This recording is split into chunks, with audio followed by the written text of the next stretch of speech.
How's it going, folks? I hope you're all doing well. Been a bit of a camera-free day today. Half needed a rest from it, and half I've been making another axe handle, and you've already seen it once, so I couldn't be bothered to film it again. It's a little bit different, this one, so. But yeah, it's been a nice day, just zoning out, chopping wood. Gone full hog with this one though, carved it straight out of a branch. How it's going to work, I don't know, it'll probably break, but it was more just something to do. I wanted to put a handle on that head. It's a pretty useless axe anyway, to be fair. It's not very good at splitting, because it's too narrow. It's no good for splitting big logs, so. And it's too heavy to use as a carving axe, so it's basically useless.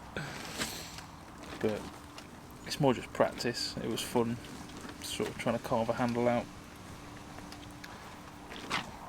Although I've had to pause now and leave it sort of mid-done because the wood needs to dry out. It's still a bit damp, so I'll show you it though. There it is. And you can see the remains of what it came from. It was a branch about that thick when we started.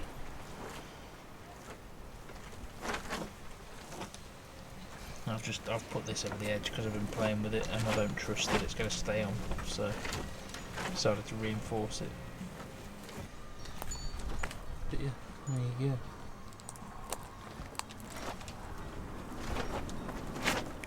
But as you can see,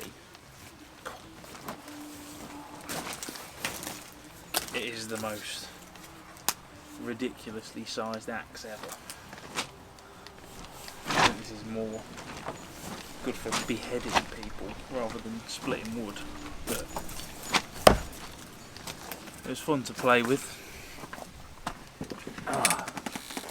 I'll probably stick an edge on it another day and make it a razor blade sharp for no reason. Yeah, I've done a few good solid swings with it and it's not snapped, but it is still a little damp, so once it dries out we'll see. But yeah, quite happy with that. I just love making stuff, I really do. It's evening now, 10 to 6. I haven't even made the video yet for today. Should probably do that. Thought I'd crack a cold one though, chill out for a bit. Got to keep yourself amused in these times, folks, otherwise you'll go mad. And this is the kind of shit I like to do. Creating things from nothing. Enjoy it. My new actual axe has arrived now though, but I need to go pick it up at some point. Probably look at doing something towards the end of next week. While I'm there I can get me golf clubs. That'd be a good laugh. Be impossible to play on the dirt, but oh well. It's nice because when I'm doing all of this kind of thing, I completely forget about what's going on outside of those gates, and I think that's a good thing, because when I was up in Scotland on my own, I was just keeping up with it and, you know, seeing what was happening, and it was stressing me out. I was trying to plan and figure things out, but at least here I can just chill out, be myself, and take the world in, really, just relax. I'm quite my mind is very active, so, you know, when things are happening or if there's something I want to do, I'm thinking about it 24/7. This is the first time for a while that I've been able to just switch off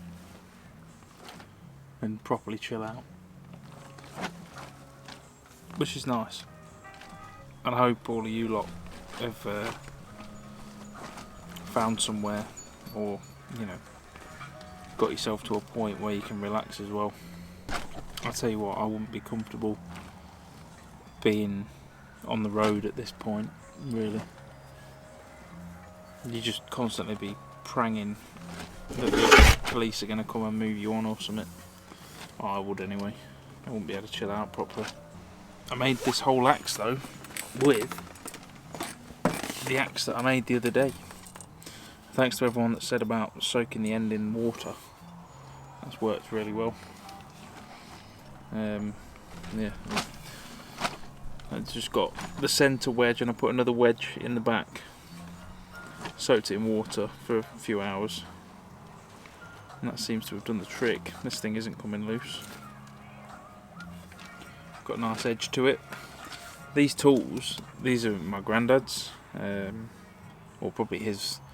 These are my great granddad's, probably my great great granddad's. Some of it, you know, over 100 years old. This axe head, God knows how old this is.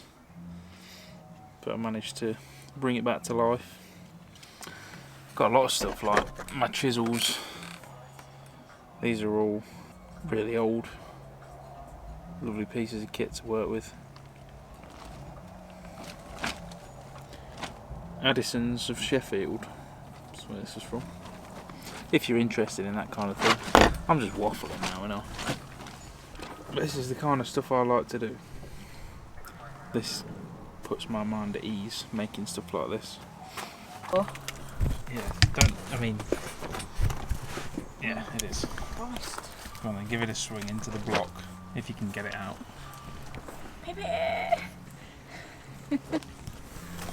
Just watch yourself. Okay, legs apart, yeah? No, it doesn't matter, does it?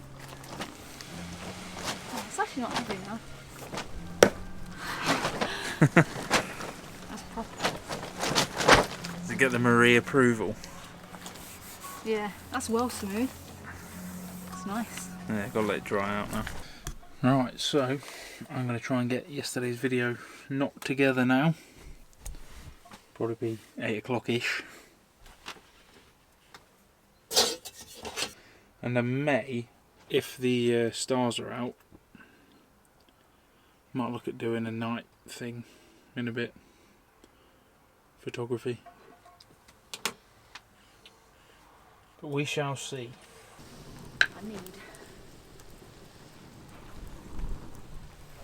You son of a bitch. Is anyone cooking after me? I think I will.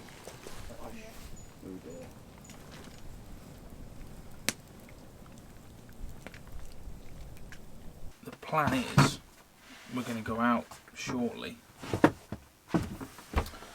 and do a bit of night photography.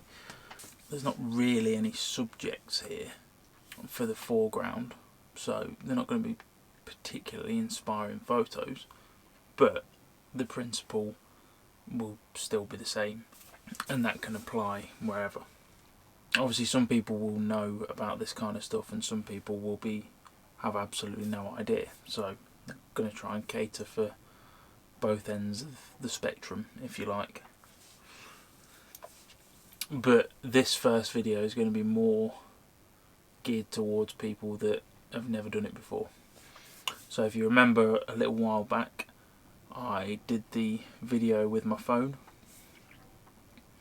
So all of the things that we learn in that video are going to transfer now directly to a proper camera. It's exactly the same controls. I think I did mention that in that video. But obviously a camera is more powerful than a phone. And you know, you've got proper lenses on there and stuff. So obviously the picture's going to be better. But I can still try and talk you through how it all works. So what I'm thinking is, for tonight I'm just going to go out, try and get a photo of the stars and stuff. Probably one of the vans in there, I don't know, see how we get on. We'll go have a look.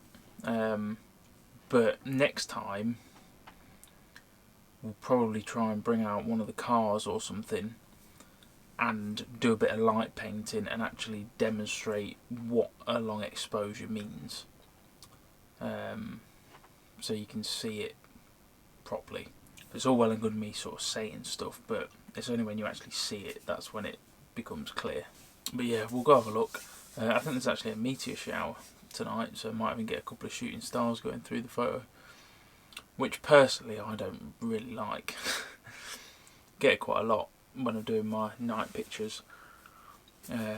Shooting stars kind of annoy me because you just get a white line across your picture and it ruins it. So yeah, that's the plan. I think we're all going to go out actually. So we'll start off before we even go outside. The gear I'm going to be using will be a Fujifilm X-T2 camera, and the lens, the one that you're on now, is a 12mm f2. The millimetre part is how wide the focal length is of the lens. So you go from really wide and zoomed out, and the higher that number, the closer in it gets like that, and the tighter the image becomes, but obviously the further you're zoomed in. So that 12mm is going to be really wide, as opposed to my 60mm up there, which is a lot narrower but closer. So when you're doing astro stuff and night sky photography, you really want as wide a lens as you can get, because you just get much more sort of impressive pictures out of it. Someone did mention that the other day. I can't remember exactly what the comment said, but it was something along the lines of someone went out to do some night photography. I think they had a 35mm prime lens and was wondering why it wasn't looking very good. Basically it's because the lens isn't wide enough. So the second important part to note about the lens is the aperture, or the f part that I just mentioned. So I said that lens is an f2. So the aperture in the lens, I think I explained it on the other video, but we'll go over it quickly again. In the back of the lens there's an iris. So you know that sort of photography image where you've got like the blades in the circle and they sort of close up, they twist like that and close up to a small hole and open up to a big hole, you know what I mean. So that number with the iris, the smaller that number, the wider that iris opens up. That's basically what it means. It's called the lens being fast, that's how you refer to it. But the f2 is going to have a really big hole like this. If you've got a lens that's a f5.6 or something like that, the hole's going to be smaller and not allow as much light in as the f2. See? So when you turn the aperture down on the lens to like f22, you end up with a tiny little hole like this that's hardly going to let any light in whatsoever. And then you open it all the way up, and obviously that's going to let a lot more light into the camera, and that's what you need for the astrophotography. Right, so I'm going to try and film this. I'm going to try and film this as best as we can. But obviously it's dark, so there's only so much you can film. But a couple of things to note before you go out. You want your lens in manual focus, because if you've got it in autofocus you've got no chance. So manual focus, and then you want to set it to infinity on the lens. Sets the focus as far away as it can go. Get anyway? Okay. Right, so is there any focal points in a giant crop field? I don't think there is.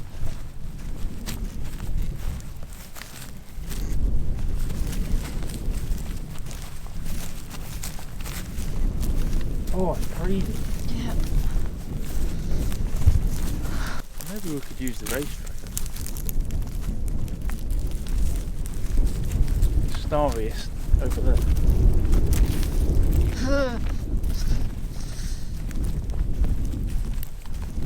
Well, this might actually work quite well. Got a bit of a line. Give it a go. Oh God.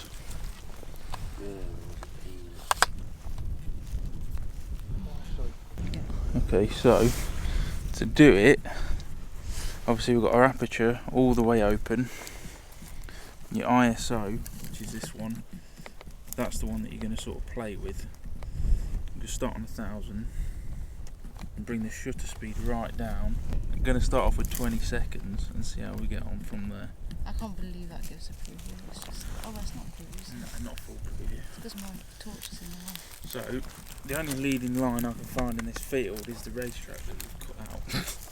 So, I'm going to try and start with that. So you want to use a timer as well, because when you press the button it will shake the camera. God, I can barely talk, I'm so cold. There we go, so 2-second timer, and turn the torch off, please.